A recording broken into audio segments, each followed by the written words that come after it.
Hi guys, this video is going to be about the importance of biodiversity. Be ready for a quiz in a few days.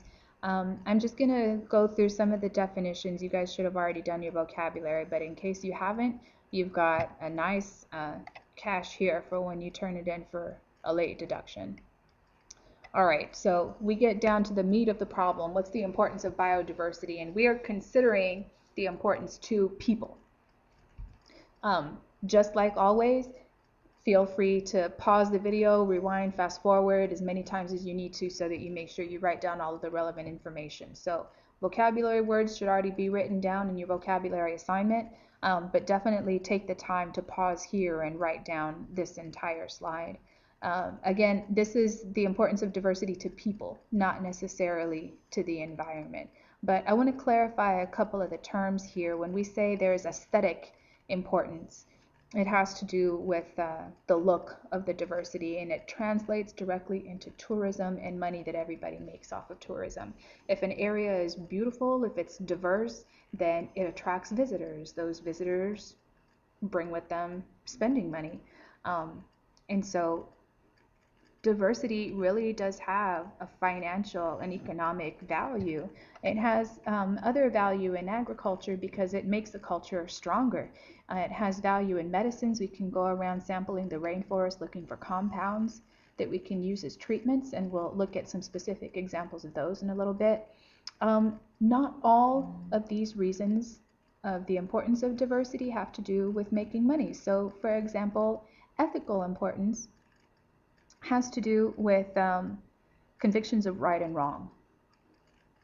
People who value the ethical importance of diversity say that we should preserve it because it's the right thing to do. There are cultures in the world that value religious importance of diversity. They believe that we should preserve biodiversity for religious reasons. All right, so how do we quantify biodiversity? Well, we have a couple of options. And this is the most detailed. This is kind of like the one that we go into in depth in class. Right now, what I want to point out about the Shannon-Weiner Diversity Index is that it considers not just the number of individuals or the number of individual species. It also considers how evenly distributed the individuals are in their subpopulations. So we will talk, and we have talked in detail in class about how to do this calculation. If we need to, you guys let me know and we'll do another flip video with some more examples. So why should we put a number on that biodiversity index? Well, it's because when we want to compare one culture to another, we need to be able to quantify it so that we can actually definitively say which one is more diverse and whether it was more or less diverse before or after a certain event. In the case of a monoculture, where there's almost no diversity, there's one single species that's growing all over the place, we end up with a high susceptibility for a disease, no interesting food webs, identical species all the time. We have a couple of problems. Those problems can be addressed if we can increase the diversity in a habitat. Increasing the diversity in a habitat, now we're getting to the importances for diversity that relate directly to the ecology rather than to the people. So increasing the diversity in a habitat will lead to a more healthy community, a more stable community, and the disease will spread a lot slower because not everybody will have the same characteristics, not every individual. Okay, I'm going to skip that one. For this one, the bottom line is, and we'll go into depth about human impact in biodiversity in a future topic for a flip video. But right now, what I want you guys to understand is that the human population has had a major role in declining biodiversity worldwide, both for direct reasons and for indirect reasons. So again, we come back to the question, why is biodiversity important to us, to people? And it comes down to two main categories: use value and non-use value. Basically things that make or cost us money, and values that don't have anything to do with making or costing us money. So here's an example of some use values. Direct